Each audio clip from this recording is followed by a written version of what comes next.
Sa number 9, hindi lamang ang Sineco ang luyag sa karumpasakaan sa kaso ni Mayor Abby Benitez. Luyag sang alkalde nga ilakip sa class suit ang National Grid Corporation of the Philippines o kung NGCP.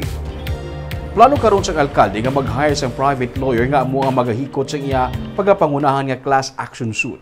Pero hindi lang sa Central Negros Electric Cooperative ang ilakip sa igapasaka nga kaso sang alkalde, kundi pati na ang National Grid Corporation of the Philippines o kung NGCP.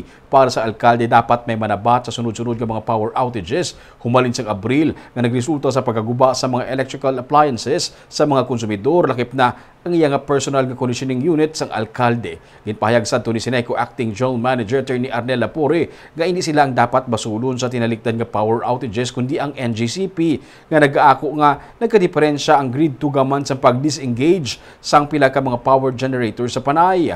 Pero gipahayag sang alkalde, ang Sineco ang ginabayaran kag dapat may responsibilidad sa mga konsumidor, labi na kung magluntad ang brownout. So si Sineco malagas na sa NGCP, no?